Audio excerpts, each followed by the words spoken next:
What? The one is on his phone. 45, right? What's 45? Yani, okay. Yeah, my telephone time, they call up, they call in. Okay. Okay.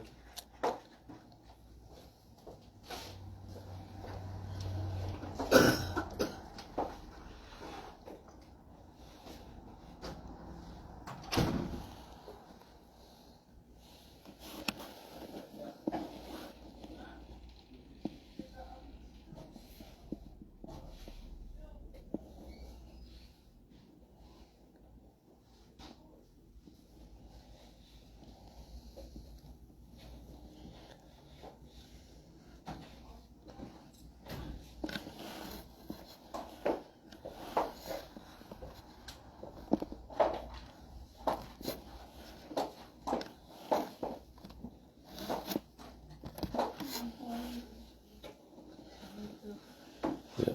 So I'm starting.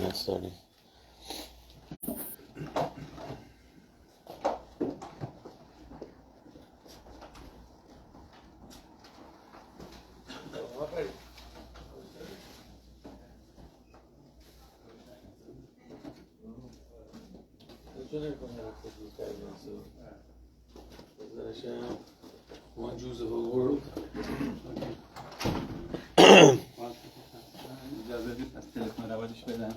It's 7:45 already.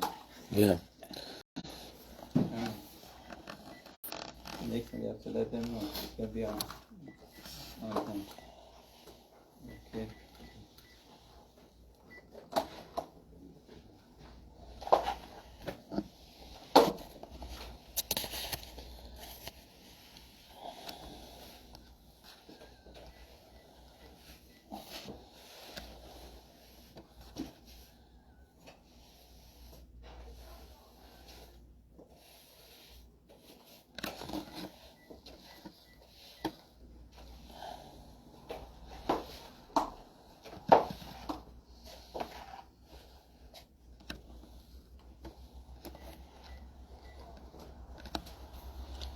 Okay. Ready to go? Yezar Hashem. Anyways. Okay. Yeah. Yeah, fine. Anyway, Shavua Tov, everybody. Please, if you don't like this part of the lecture, there's pizza afterwards, which is better than the lecture, maybe. Anyways, thanks to the Baal Achsanya, Rabbi Mapari, for allowing this thing to happen, to take place in the shul. We were asked actually to talk about the 10 commandments of Shalom Bayit, or 10 commandments of marriage. I'm sure a lot of these people are familiar with, but Be'ezrat Hashem, every time, they say there's no Beit Medrash without Chidush. Every time you go to Beit Medrash, to a synagogue or yeshiva to learn, there's always something new that we can learn. And Be'ezrat Hashem, we're going to put time to ask questions at the end. But we try to go through the 10 commandments. To be honest, I might not even be able to finish it. There is so much to speak about it. So if we don't finish it next 3 weeks, we finish whatever we can finish. But where does the idea of 10 commandments of marriage come from? So see what it is. There is a medrash. The medrash says, in addition to marriage between a man and a woman, husband and wife, actually the marriage happened between the Jewish people and HaKadosh Baruch Hu. There was a time that God got married to the Jewish people, and it's an ongoing marriage. When did God get married to us? So the Medrash says that was during the Matan Torah, when Hashem gave us the 10 commandments. That was the day that He got married to the Jewish people for eternity.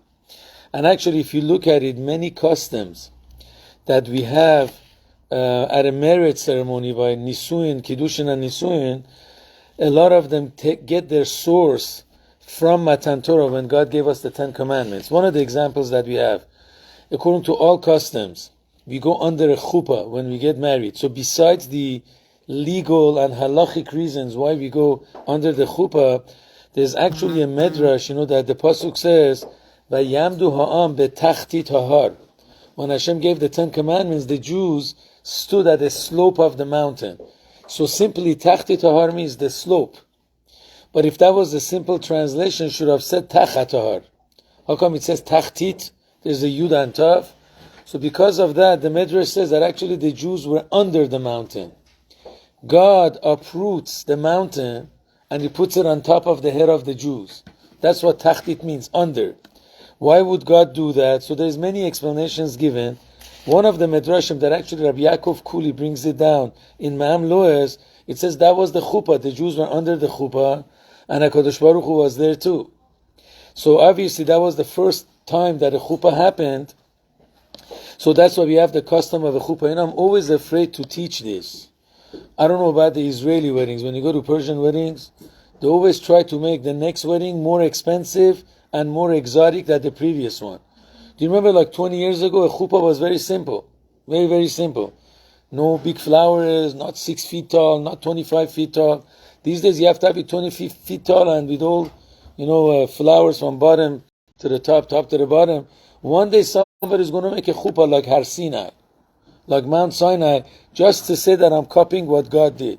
That's one thing I'm afraid of, to talk about this.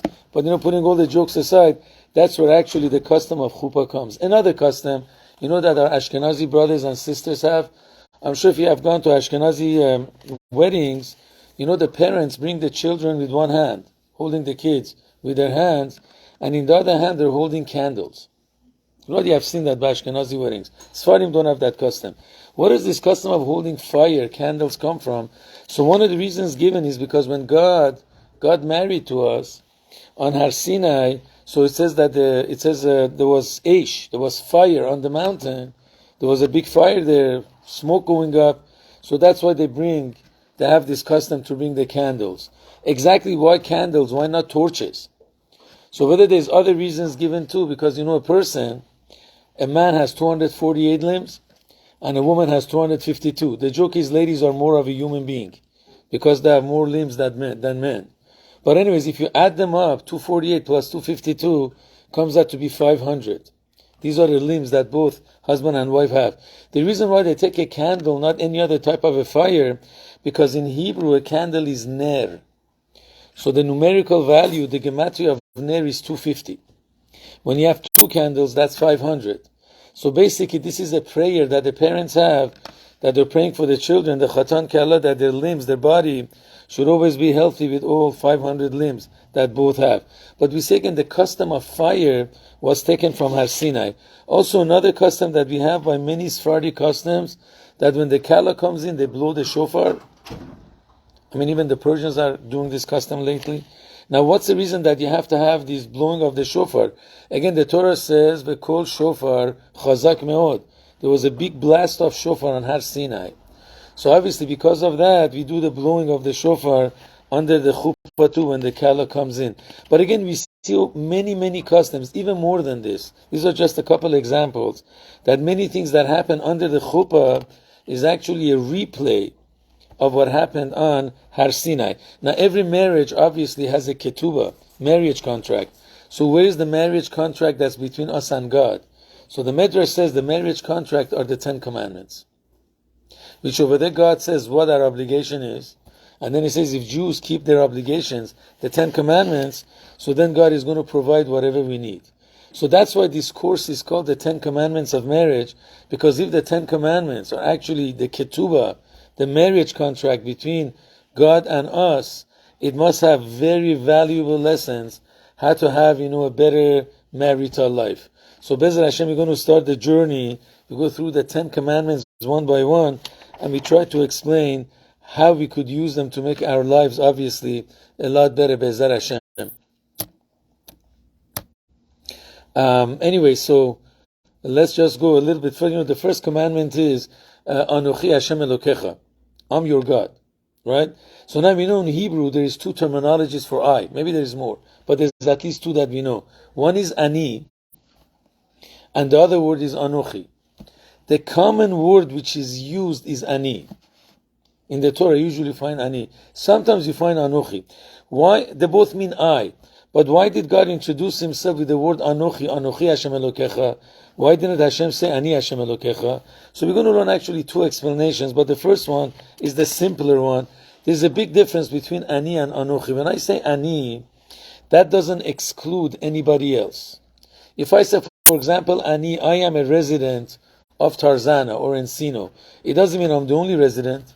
You have thousands or 10,000s of people, maybe 100,000s of people. that live in Encino Tarzana. When I say Ani means I'm one from the thousands or whatever, hundreds of thousands that live here. But when you said the word Anochi, it means I'm the only one. There's nobody else. So if Hashem would have said Ani Hashem Elokecha, that would mean that God is our God, but Chas v'Shalom, there is other gods too. But that's not true. There is no other God.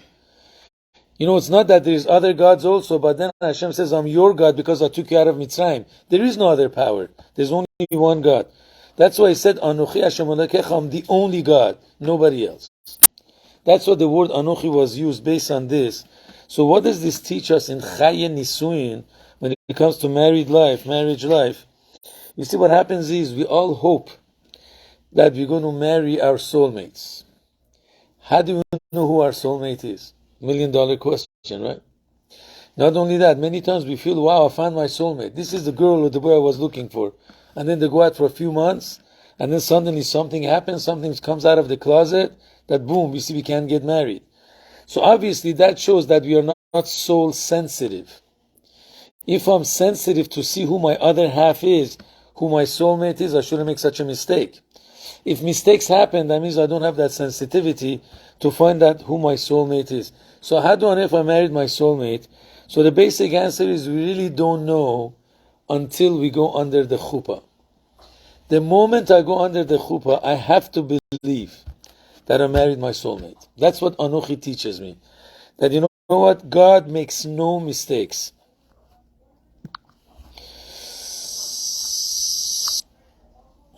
God makes no mistakes at all. If I went under a chuppah with somebody, that means this is the person that I'm intended to live with, to raise our children, to pay our bills, to have fun, to go through the troubles that we go through marriage. This is what Anochi teaches us. Basically, if somebody has a doubt, if he or she married the right person, if it's a good marriage, it really shakes it up. How much more so if it's a shaky marriage from the beginning? So we have to believe once we go under the chuppah that I married the right person. We're going to maybe Be'ezrat Hashem at the end speak, if you married the right person, so why is there divorces? God forbid. We try to get there, Be'ezrat Hashem, if we can. But basically, we have to believe that we married the right person. Why is it so important to believe, that I married my soulmate, the right person? Sorry for that. So we're going to bring actually two reasons for it. You see, number one, if somebody has a doubt that he married the right person, he's already halfway out of the marriage when troubles happen. Have you ever seen when, two couples have a problem, when a couple have a problem, and they go to a therapist, or for some reason? So you see, as long as I don't believe that I married the right person, I'm not going to raise a finger to fix my relationship because I don't know if it's the right person. I'm already thinking to go out of my marriage. But if I really believe that, God makes no mistakes, this is the person that I'm supposed to get married to, so I'm going to do whatever I can to fix my marriage. And actually, therapists have said it. I mean, you could figure it out yourself. There's in Chabad.org, you go to h.com, they have a lot of good things. In Chabad.org, there's actually this article, which is very short, but the 10 Commandments of Marriage. The woman that writes that article, she writes down, whenever she had therapy, as long as the couple didn't believe that there's no mistakes, that there's each other's soulmates, they never did anything to fix it. But once they believe this is the ultimate one, they started actually, fixing and working on their marriage. That's reason number one, why it's important to believe that we marry our soulmate. The second reason, whenever you have a partnership, there is usually a resentment all the time. Imagine you have two people that work in a business. You never have that both people work the same amount of time. There's always somebody that works harder, right? They take the same paycheck home. But one always works harder than the other one. It rarely happens that each one works only 50%. So because of that, there's always a resentment. Why am I working harder and this person is taking the same paycheck as me? And many times that brings them to break up from each other. But such an attitude is only true if I believe that person is not my extension. There are two different people, two different men, two different women working in the same business. They're just partners. They're not really one. The business brought them together. So when I see somebody else working harder, or I'm working harder than the other person, I resent it. But have you ever seen somebody resenting himself for working hard for himself? Anybody says, you know what? I hate myself. I worked so hard to make a breakfast for myself this morning. No normal person would say that. Because for yourself, of course, you do whatever you can. The moment that I believe that my spouse is my soulmate, is my other half, I would do anything for her or for him the same way I would do it for myself. If I have a resentment, many times it happens. Why do I have to work always harder? Why should I be the one working hard? Yeah, again, that attitude is very correct if I don't believe he or she is my soulmate. But if I believe she's my extension, so whatever I do for myself, I will do for her. Or whatever she does for herself, will do for the husband. So this is what the rabbis try to teach us from this thing, Anochi Hashem Elokecha, that we have to believe that we married our soulmates, really our other half, for these two reasons. I would do anything to save the marriage. There's nobody else. God makes no mistakes. And actually, I will not have that feeling of resentment. I never said this before in my lectures here, but when you go under the chuppah, right? One of the blessings that we say under the chuppah, we say that samach tesamach, sameach tesamach, reim ahuvim. We bless the Chatan Kala to have a lot of happiness. It says kesamecha yitzircha began eden mikedem. It says God created your simcha in Gan Eden in the previous times, at the beginning of creation. What kind of a simcha are they talking about in Gan Eden? The marriage between Adam and Eve, Adam and Chava, correct? Over there was no mistakes. There was no other woman. There was no other man. So Adam had the clarity that Chava is my wife. And Chava had the clarity that Adam is my husband. He had no other choice. There was no choice of divorce at all. So this is the bracha that we give to the Chatan Kala, that when you get married, you go under the chuppah, you should have the clarity that Adam and Chava had. So that's kesamecha yitzircha began eden mikedem.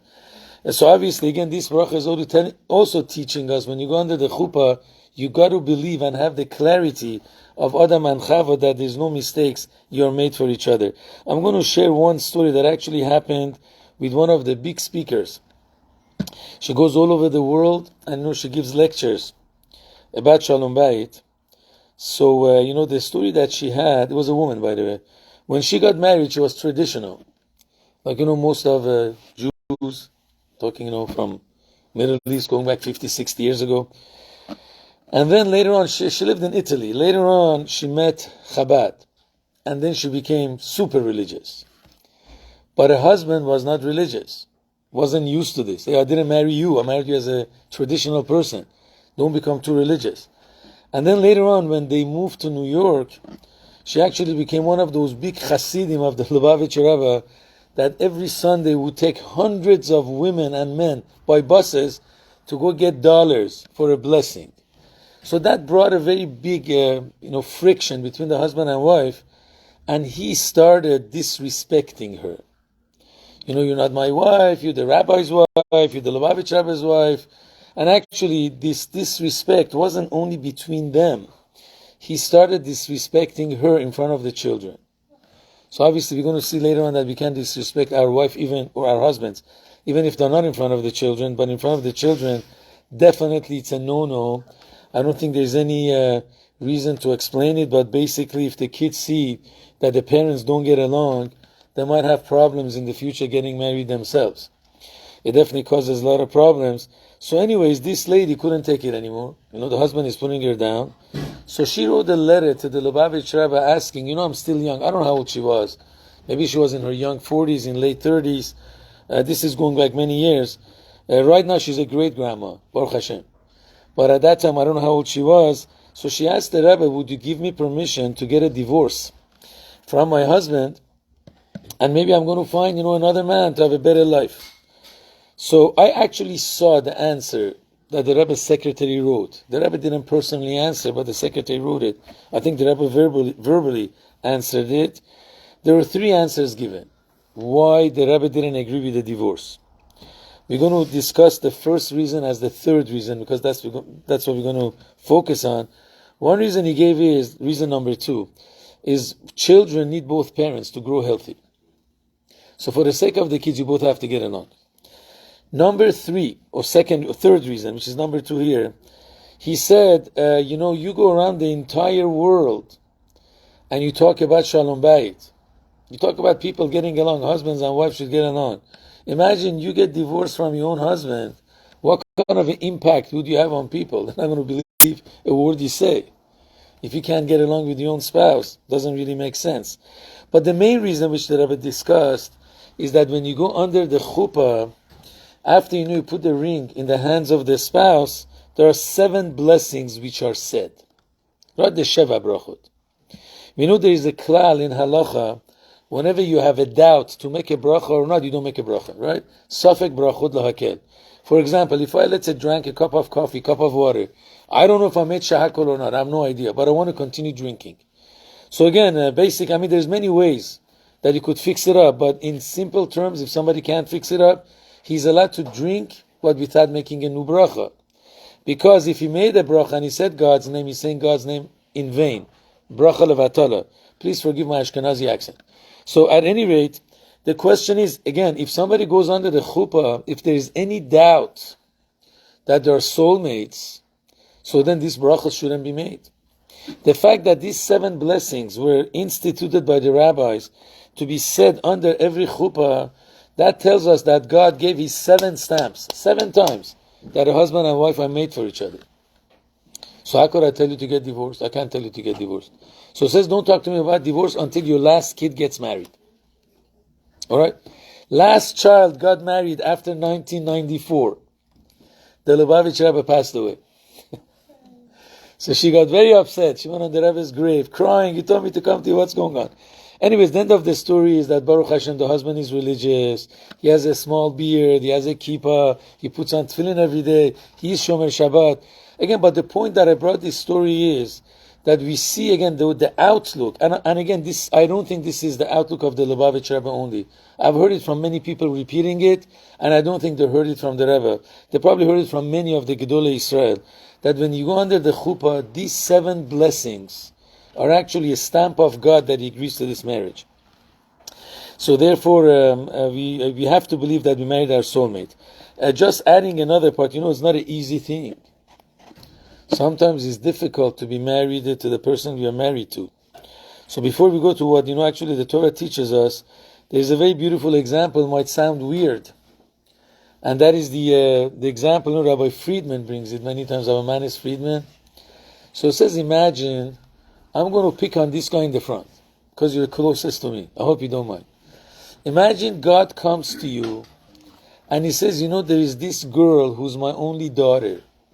She might be strange, she might be weird, you might not like all her attitudes, but you know what, she's my only daughter. I beg of you, take care of her, but I promise I'll give you whatever you need. Would you say no to God? If God himself talks to you. It's a very difficult question. Well, when God told Avraham Avinu, go sacrifice your son, he didn't say no. So obviously, if God talks to you, you're going to say, God, yes, whatever you say, I do. So you agree. So when somebody gets married, God is telling the man, I have this daughter, my only daughter, might be strange, but please take care of her. Same thing God tells the girl. I have a son, my only son, might be strange, might act weird, but you know what? I love this kid. Please take care of him. I'll give you whatever you want. So that was the, Manis Friedman said it, that, we shouldn't, feel so bad if they're a little bit different than us. And actually, why does God bring these difficult situations? So we're going to go through actually one of the, I don't think I ever spoke about this either in these lectures that we gave. There's a pasuk in the beginning of the Torah that talks about marriage between Adam and Chava. So Adam was all alone in the beginning. No wife at the beginning. So then God decides and he says, Lo tov hiyot Adam levado. It's not good for Adam to be alone. Ese ezer kenegdo, I'm going to make a helpmate for him. Why isn't it good for a person to be alone? Many people say, I'm happily not married. They don't want to be married. The joke that singles say, there's 2 types of men. Married ones and intelligent ones. You get that? The single ones think they're intelligent. So all of us that got married, we're a bunch of fools. But obviously they wish they could get married too. But really, why isn't it good for a man to be alone? What's wrong with being alone? So there are many answers given. Rashi gives his answer in the beginning. Rashi's simple answer is, because if man would be alone, he would make himself into a god. So therefore he has to have a helpmate, so people know that he's not God on earth. But let's go through more ethical answers. What Rashi says is 100% true in a simple level. So one of the commentators has explained that the difference between the creator, between God, HaKadosh Baruch Hu, and creation is that God is a giver. God doesn't receive anything. A human being, anybody in the creation, from stones, from inanimate, to the highest level, to angels that you have in Shamayim, they're all a bunch of takers. They don't give anything. We're just receivers. Okay, take is a very bad word. We're just receivers. God is the only giver. God doesn't receive anything. Actually, if you look in Sifrei Chasidut, when we have this pasuk that it says Tzadik Hashem b'chol derachav, right? God is righteous in all His ways. Simply, Tzadik means righteous. Whatever God does, whatever happens to us, He's right. We are the wrong people. But then in Chasidut explains that Tzadik comes from the word tzedakah. Tzadik Hashem b'chol derachav means in all His ways, God is a giver. He never receives anything. To bring a story, actually from the Talmud, that actually supports this. Rabbi, please correct me if I'm making a mistake. I think it was Rab Chanina ben Dosa that he got the leg from heaven. Was that him? I got it. Yeah, okay. So Rab Chanina ben Dosa was a tzaddik that it says the entire Middle East, the entire generation in Israel, got their parnasa because of him. He was the tzaddik that the whole world received their parnasa because of him. Rab Chanina ben Dosa. But that poor man himself, he had nothing to eat. The Gemara says he had only one calf, small measurement, of carobs, charuvin, carobs, from one Friday to the next. In Ilanot, when it comes to Tu Bishvat, some people have a custom to eat carobs. Believe me, it doesn't taste good. It's like a rock, and it stinks. So could you imagine that the food of Rab Chanina ben Dosa, from one Friday to the next Friday, was only this little carobs, one calf. So the wife got tired of it. He says, Chanina, you're such a tzaddik. The whole world gets their food because of you. Why can't you pray to God to give us something so we shouldn't live in poverty? So every good husband listens to his wife, including Rab Chanina ben Dosa. So he listens to his wife and he's like, I'm going to pray. So he goes, whatever, in a synagogue, in the field, and he says, God, please send us our parnasa. So a miracle happens, a golden leg of a table falls from heaven. He's so happy. He picks it up, he brings it home, and he tells his wife, for the rest of our life, we could live. Could even give it to our children, maybe. I don't know, go back 1800 years, 1700 years. These were the big people of the Mishnah, Rab Chanina ben Dosa, right after the destruction of the temple. At least, 1800 years. How much is a golden leg worth? I have no idea, but it's a lot. For that time. So at any rate, they go home, and they were happy. They go to sleep that night. There's two versions in the Gemara. Either Rab Chanina ben Dosa had a dream, or the wife had a dream. What was the dream? They see after 120 years, they're sitting in Gan Eden. Everybody's table has 4 legs. And their table has 3 legs. It's shaky. So they realize if they're going to use this golden leg, it's going to take away from their spiritual reward in Gan Eden. They didn't like it. So the wife tells Rab Chanina, please go pray for God to take it back.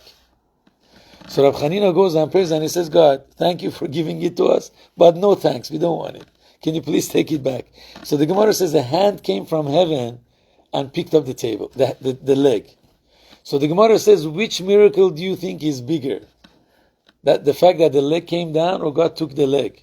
So the Gemara says the fact that God took back the leg is a bigger miracle. Why? Because we have a Kabbalah, that's what we have received. That Mina Shamayim, it says Yahavi, they give from heaven.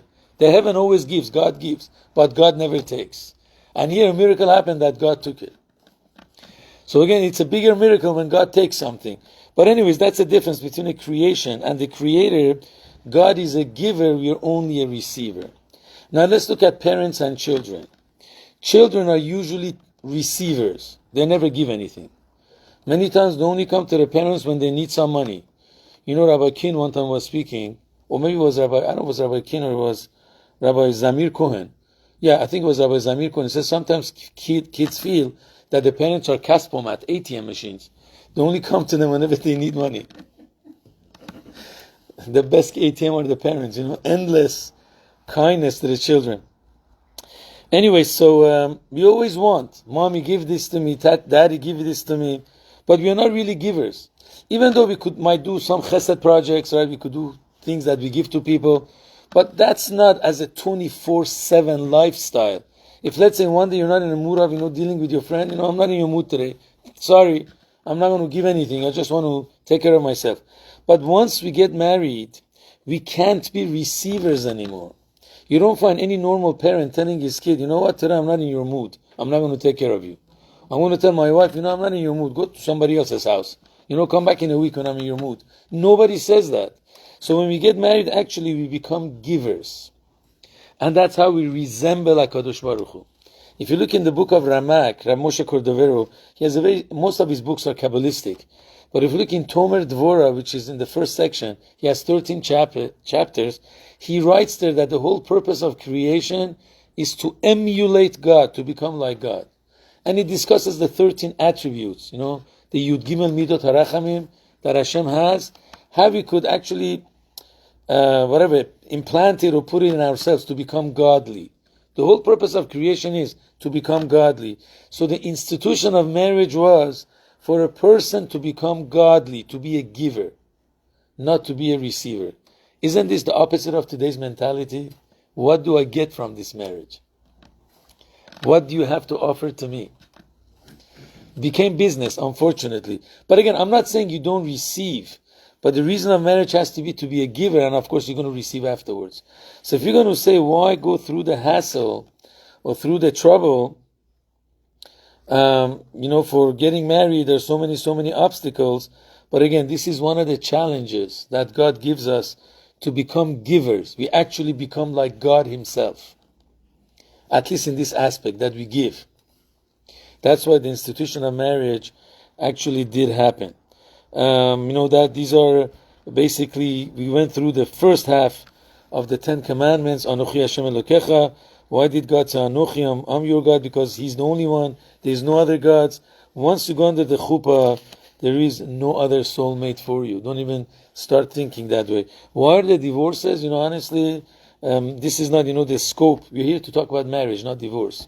But simply, there are two answers given. One of them is that because of my bad choices, I terminated my marriage with my soulmate. Imagine somebody has a bad temper. He abuses his wife. So then he refuses to go to therapy to get fixed. Or let's say somebody decides not to be faithful to his spouse. So whenever it comes to do good or bad, when it comes to good actions or bad actions, again the Gemara says that the Rambam brings in Hilchos Tshuva that when it comes to do good or evil, a person is a complete balabait. I have a free choice to do good or bad. Not only that, actually this was God's will, that a person should choose to do good or bad. Correct? So then, if I choose to be unfaithful to my spouse, or if I decide to be abusive, I chose to be abusive. It's not that God forced me. I chose to be unfaithful. So obviously, could be my spouse is my soulmate, but I terminated that because of my bad bechira chafshi, my bad, free choice.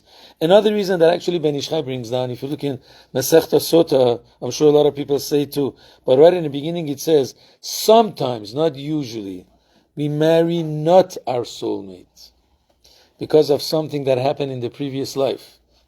So we don't deserve yet to get married to our soulmate. So we have to marry a person that we owe something in our previous life.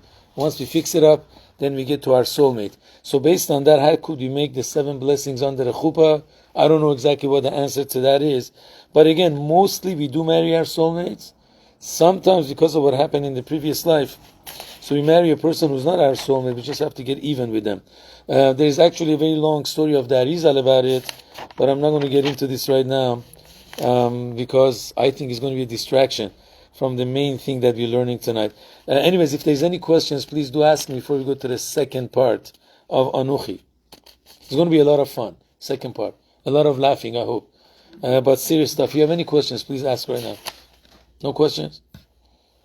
Okay, I hope it was simple. Anyways, there's actually a medrash of Rabbi Tanchuma. There's a medrash written by Rabbi Tanchuma And over there he writes down, Anochi is Egyptian language. Can you believe that? Anochi is not Hebrew, it's Egyptian. That's what he claims. Not today's Egyptian. Talking about the Egyptian language in many years ago when the Jews were in Egypt. I think today in Egyptian for I you say Ana. They speak Arabic, I think. Right? So they don't say Anochi, there's no such word in today's Egyptian Arabic language. But in the olden days, again, Anochi was an Egyptian language. So God introduces himself to the Jews when he wants to get married to them. Hi, my name is, Anochi. Says, I took you out of Egypt, doesn't say Ani, he speaks in Egyptian. Now, could you please explain to me why did God choose to speak Egyptian? What's wrong with Hebrew? The question is actually even bigger.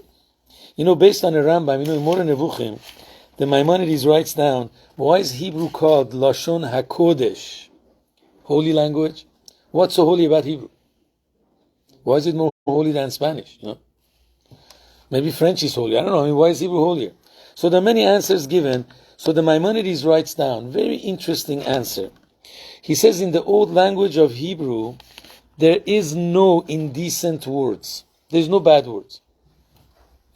Any bad word that you find is only a euphemism, is a mashal, it's only an example. And he brings many proofs.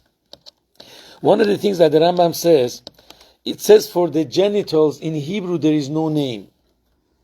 If you want to talk about, the private parts of a person, in Hebrew, for example, for a male, they say ever of zachrut. They say the male organ.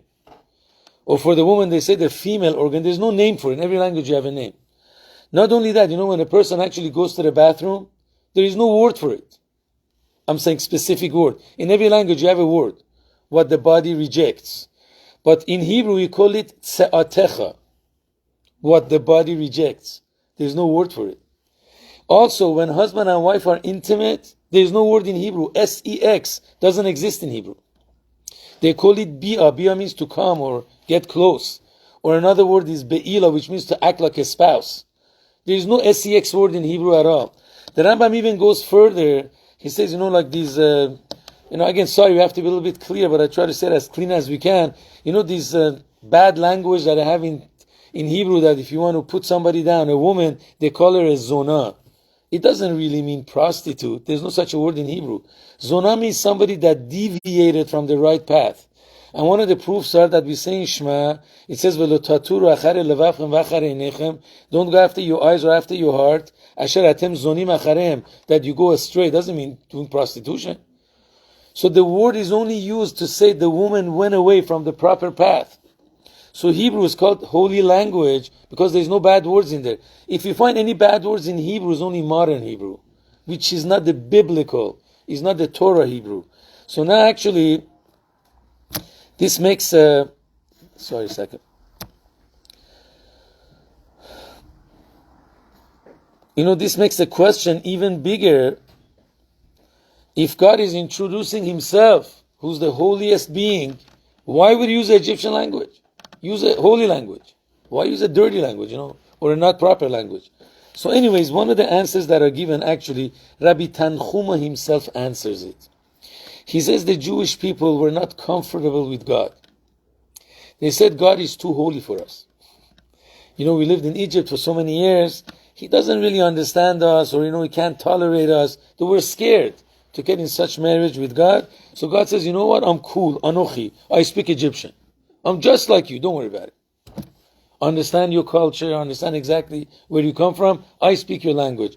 One of the examples that I always bring, and again, I don't care if it goes on Facebook or not or whatever it is, I'm not a fan of Obama. Everybody should know. But if you would have listened when he went to Egypt, he spoke to the dignitaries in Egypt. So he didn't say hello. He said, Salam alaikum. That's what he told them. It was in 2009. You could actually check it up on Google. And then he went on to explain, I was in Jakarta with my father, who's a Muslim, and I woke up every morning with the holy voice of the Quran. But if you look at the face of those Egyptians, they felt so good. They saw somebody in the White House, Mr. Obama, actually speaks their language. They found a brother in the White House. If that was true or not, I don't know. Go check the history, see if they actually felt they have a brother in the White House or not. But again, he spoke their language. They felt so good. So here God actually, again, lahavdil. You don't want to compare any of them. But lahavdil, lelef havdalot, We see when God spoke to them in Egyptian language, He was telling them, I speak your language. I know your attitude. I'm going to understand you. Don't worry about it. I'm going to tolerate you. Now, what does this teach us regarding getting married? This is when the fun part starts. And Be'ezrat Hashem, I'm not going to go over an hour because I don't want to bore anybody. Maybe we do it a little bit shorter too.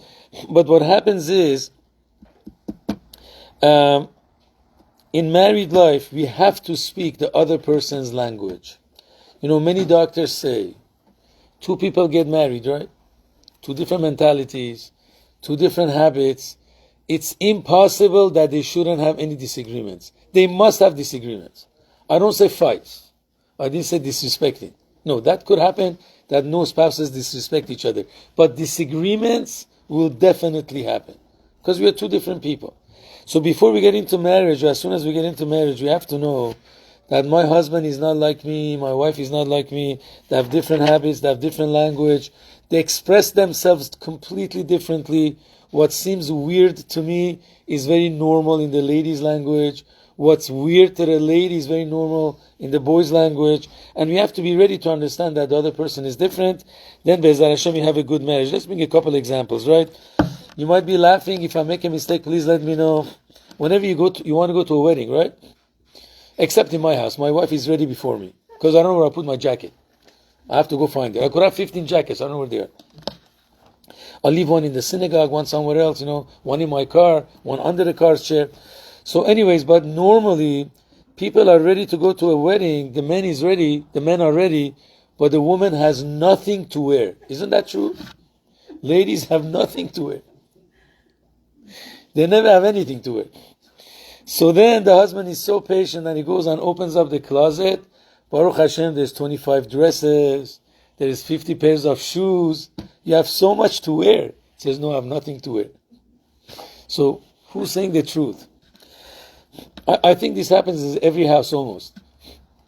I know when my daughter was very young, she was into shoes. She loved shoes. So I remember one time this like wedge shoe came or something, whatever it is. It's like high heels, but it's not high heels. So she had like 50 pairs of shoes. But says, Daddy, I don't have these wedge shoe. I think I'm saying it correct. I have to buy this. But you got 50 pairs, but I don't have this. I have nothing to wear. Now that Baruch Hashem, she's married, she doesn't buy so many pairs of shoes. Because she has to pay for it. So I don't pay for it anymore. But when I had to pay for it, I had to buy everything. So that's one of the good things of marriage. They know how to not overspend or superspend. What do you call it? Anyways, so they have nothing to wear. So who's saying the truth? Another thing that usually does happen, Be'ezrat Hashem, when in the first few years of marriage, before we have children, husband and wife usually have a lot of time to spend. Hopefully. He comes from work at 6 o'clock, he has his supper, and he talks to his wife, talks to her husband. They could even go to Kollel for an hour and a half, go to Shiur at night, but they have at least a couple hours to spend with their wives or husbands, every day. The problem would be not the problem, it's a good thing. The challenge would be after they have children. They don't have enough time to spend. They both have to focus on the kids. So then usually the wife suggests or complains, any way you want to say it. He says, you never spend time with me. What's going on? I want to spend time with you. I love you. So the husband says, no problem. This Sunday we're going to go shopping for 3 hours. So they go, shopping, whatever. They go to Costco. My joke is if they're Persians, they go to 99-cent store. But by the way, there's nothing 99 cents. At least $1.25 now. But still better than other stores. Anyways, so they go to the store for many hours. Because I'm a Persian, I can joke about Persians. But I don't let any Israelis make fun of Persians. Unless your wife is Persian. Then you could make fun of the Persians. But anyways, putting all jokes aside, so they go to the store for 3-4 hours. Now the husband has it till here. My gosh, I'm spending 3 hours here, shopping. Then they go home, and the husband is just about to walk out. So the wife says, where are you going? He says, well, I'm going, if he's an American guy. He goes with his friends to the gym, to play. I don't know what the Israelis do, forgive me. I've never been around them too much. Rabbi Mapari might know. But I know that what Persians do, they go smoke hookah and play poker. That's what the Persians do on Sundays. So he says, I'm going to play poker with my friends. So lady says, but you didn't spend time with me. So what do you mean? I was 3 hours with you in the store shopping. He says, that's not spending time. That's shopping. Now you got to spend time with me. So who's saying the truth here? And really this is pretty much, I think, truth with most of couples that they go through these troubles. So, the few minutes that we have, Be'ezrat Hashem, let's see. This is actually the difference of language, the difference of habits that's between men and women. And if we know this before we get married, believe me, our wives are not strange. This is the way most women are. And then our husbands are not strange. That's the way most men are. At least to things that are universal. So let's try to go through this. What's the difference of men and women? Men usually, we say about them, they're very practical and very physical. I don't mean physical beating up. I don't mean that, God forbid. Physical means, the physical world. They're into the physical world. Ladies, on the other side, they're not as practical. They're more emotional and they're very, very spiritual. How do we know that ladies are very spiritual? You could prove it from halacha. Halacha says that ladies are exempt from many of the commandments, many mitzvot eseh, many positive commandments that are time-bounding, which are limited by time. Right? So they don't have to put on tefillin, they don't have to sit in a sukkah, they don't have to make a bracha on the lulav, they don't have an obligation, according to most opinions, to daven, to pray 3 times a day, 1 time a day is enough for them, according to most opinions. But anyways, why are the ladies exempt from so many mitzvot? So before Chokhmah of Kabbalah was taught, they said because whatever, they have an obligation for the husband. They have to take care of the husband, take care of the kids. So if they're going to go to the synagogue every moment to pray, there's going to be a fight. Right? That's what it says in simple books. But actually, once we were zoche to have books of Kabbalah, they say because ladies don't need so many reminders. They are internally connected to God. They don't need so many reminders for them. But a man, because he might forget God, he has to pray 3 times a day. He doesn't make his own parnasa. God brings the parnasa. He needs the kippah on his head to remember God is watching him. He has to put on tefillin every single day. So ladies are basically more spiritual. That's why they don't need so many mitzvot to remind them. Actually, we see that. A lot of them have a lot of faith.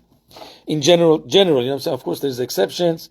And then also, they're more emotional. I don't have to explain that to you. Ladies are very emotional. Do you need any explanations? I hope not. It's very easy for them to cry, by the way. Getting off our subject, the Gemara says that a man should always be very careful not to cause his wife to cry. Why? Because it says after the destruction of the Beit HaMikdash, all the gates of prayers are closed. Not that God doesn't accept our prayers. When a door is open, you walk in very easily. If a door is locked, you got to knock, till somebody hears and opens it. So during the Beit HaMikdash, the prayers went straight to God. Now we got to have a lot of kavanah knocking on the door. Maybe God is going to accept it. Be'ezrat Hashem, He will accept it. But again, it says there's one exception. That exception is the gates of tear, of dmaot, share dmaot, lo nin'alu, they were never closed.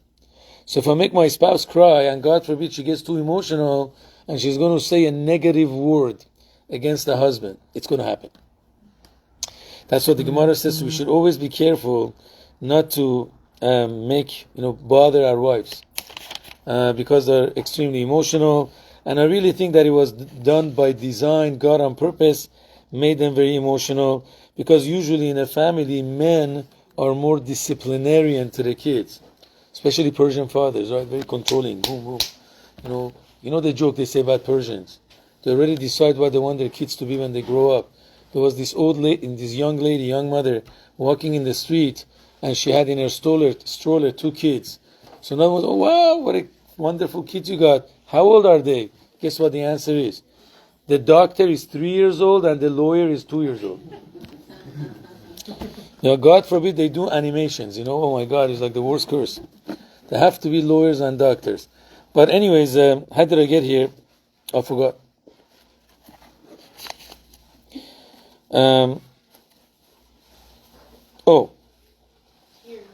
Yeah. So never, make your wife cry, God forbid. But anyways, so we said there are more. It's by design that ladies are more emotional because usually fathers are disciplinarian. Hey, you better do this. You got to become someone. Imagine if the mother was the same way too. The poor kid is pounded on both sides. So God made the mother more emotional, that she's going to be the good cop, the nice one. At least the kid feels when there's too much discipline from one side, she has the mother to run to. That's what I think. Nobody else said it. Maybe other people said it. If I made a mistake, I accepted that's a mistake. Actually, also with this, the Lubavitch Rebbe explains another thing. You know that women cannot sit as judges in a Jewish court. Now, not chas v'shana because they're less smart. That's not true. You see many ladies are judges, in the secular court. But again, what's the reason that God says ladies can't be judges? What's wrong? Why can't they be judges? So one of the answers that are given is because ladies are very, very emotional and very soft. Usually when you go to a court case, there's a lot of con artists. I'm sure you watched if you have seen the videos about, Baruch Hashem, Ilhan Omar is out from the foreign affairs, right? The anti-Semite. So then you saw all the squad, they cried, oh, how could you do this? They were really, really crying. But then when so many Americans are dying at the border, none of them cried. It was definitely a total fake. But anyways, the reason is why they can't be judges is because, again, people are like these guys, con artists. They cry, I'm the victim. And then she actually gets very much emotionally involved. But that's not her position, to let her emotions to be abused. It's supposed to be in a kind way to raise the children. So that's why God says, you know what, I don't want you to sit in a court case. I'd rather you use your emotions to raise the children. That's one of the explanations that I did find. That's the way, the Lubavitch Rebbe explains it. So going back, now men are more practical and are more physical. So now let's go back. Why a lady has never anything to wear? Why is it that way?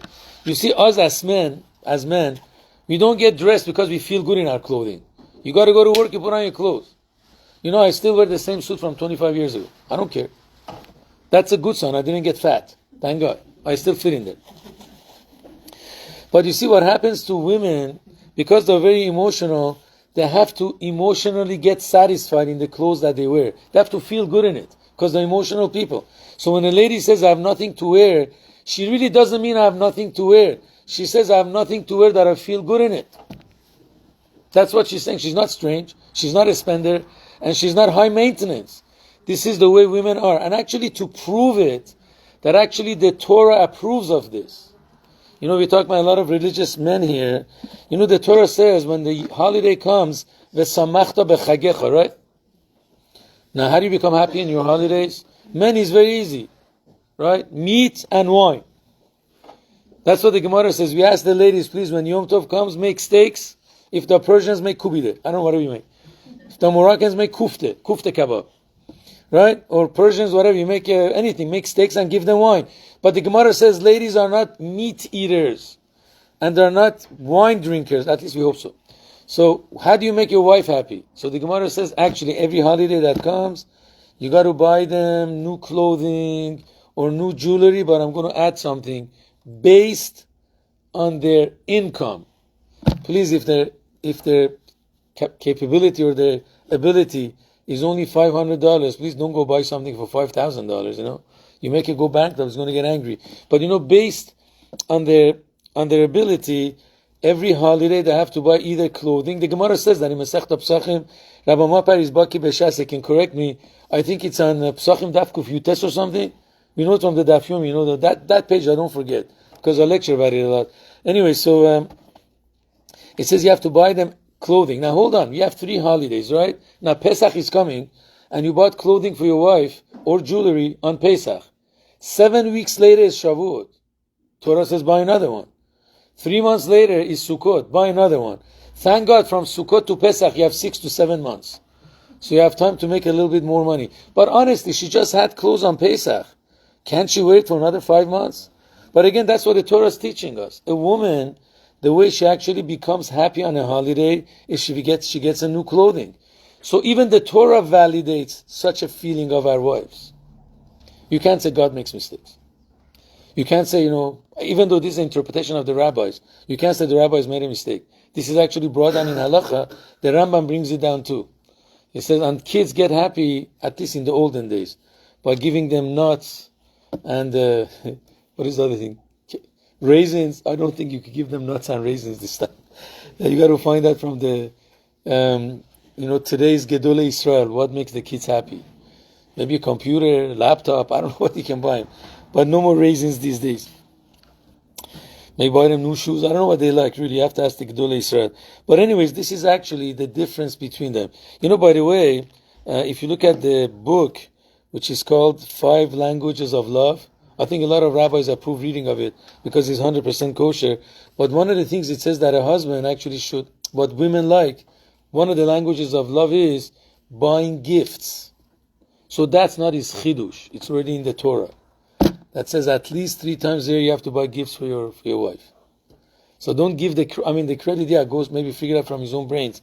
But actually our Torah said this 3,300 years ago, v'samachta b'chagecha, that the way you make your spouse happy, your wife happy, is by buying them new clothing. So I'm going to suggest please do some savings. You still have some 3 months, 2 months, how many months till Pesach? And don't wait till after Pesach and you have an excuse, is Omer, I can't buy anything new. Rabbi Mapari, asking you a question, are they allowed to buy it to be mesameach their wives? Or the Isur of Omer still applies? Birthday. What? Like birthday. But I don't know, birthday. Like goes over. But okay, but if he didn't buy before Pesach, can he buy it after Pesach? Or he has to wait till after like Omer? By Rosh Chodesh you can buy. Okay, so that's it. You got a psak from Rabbi Mapari, no problem. Going back to the last part, and we're going to stop after that. When a lady says you never spend enough time with me, and you go to Costco, wherever you go, for 3 hours you're shopping, really, men we said are very physical. Have you seen men? We have this habit. Our wives are talking to us, and I'm going through the messages in my cell phone, looking in my newspaper, or looking in a sefer. I'm very religious, looking in the Gemara, but I'm listening to my wife. So I'm doing many things at the same time. And I think, I'm there for my wife. Because ladies are emotional, spending time with them, it means nothing exists except God, husband and wife. You got to look at her in the face, make the emotional connection. That's called spending time. So when you go to the store, you buy stuff. That was shopping. You were looking at the prices, how much you're spending. You were not spending time with your wife. Even though for me that was spending time. I was standing next to you. What else do you want? But for a woman, actually, this is not spending time. That's why they say you got to stay at home after we come back from shopping. But again, why did I speak about this? These are universal differences that are between men and women generally. So before we get married, we have to know that I'm marrying somebody completely different than me. So before I come into, conclusions, why is she so strange? What did I get myself into? Well, you know what? Even if we would marry somebody else, it would be the same way. Maybe. So these are at least the universal things that we talk about. Another thing, that this is my own chidush. Maybe it's not true at all. Ladies love flowers. I always thought before I got married, it's a waste of money. What are you buying flowers for? I'd rather buy for my wife, a Chevron gas card or a Shell gas card, At least you could put it in her car and use it, drive to work or drive to wherever she wants to go. What's the point of buying flowers? That he dies, after a week. Honestly, I never knew. I teach in colleges, so I asked the girls, tell me, what do you like more? The gas card or the flower? Flowers. So most of them said, we love the flowers. The smart ones said, we love both. The card and the flowers. But they didn't give up the flowers. That's the way it was. Anyways, really, what do the flowers... I don't know what the flowers give them. But I think it's either the colors or the fact that flowers are delicate. It gives them an emotional satisfaction. That's what I think. And also we're going to end off, this is the last thing I'm going to say tonight. Hopefully next week we're going to continue. What? Oh yeah, I'm going to, actually a story happened. I just called, I do call my old students that, I met either in colleges or I did their marriages. So I try to save, if I didn't save your marriage, please let me know. But I actually saved their marriages and I called them to wish them a happy anniversary. So there was one of these girls that we knew once, almost when she was born, like she was 3-4 years old, from 1990s. So she got married 9 years ago. Friday was the anniversary. So we called her, we said, happy anniversary. She says, Rabbi, you know what? There were 2 things that I remember from your classes, and we kept it. It was very simple advice, but it was a good advice. What was the advice? So I told the guy, if you come home and your wife didn't make supper, don't get upset, just take her out. That's your obligation, to have food. But I told the girl, you know what? You definitely have to have supper always ready for your husband. So says I took that advice, I always have supper when my husband comes home. And he said, he told my husband, your wife doesn't want a gas card. She wants flowers. And he's always buying flowers for his wife. So at least somebody was listening, thank God for that. Honestly, after 9 years, they're still doing it. I was like shocked, wow.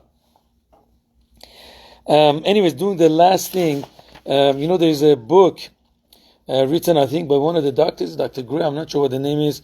It says men come from Mars, I guess. Women are from Venus. So one of the things that he writes, you see, many times women have a problem. Obviously, the best person to talk to is their husbands. So the husband is very practical, says, okay, this is the solution. What happens 3 weeks later? She comes with the same complaint to the husband. I have this problem, but I gave you the solution. Says, I know, but I have a problem. So what's wrong with them? Nothing wrong with them. He writes down in that book that a woman doesn't always look for solutions. She wants to share her emotions with her husband because she's very emotional and she wants to share it. So even though you gave the solution, just listen to her. That's all she wants. Nothing else. But again, these are the universal differences that we find. And this is what Anuchi teaches us, that God speaks, in Egyptian language, because He wants to teach us that, we have to understand that they have a different language, different attitude. And if I accept that, so I will not prejudge that I'm married like a weirdo. Sorry, No, he's not weird, she's not weird.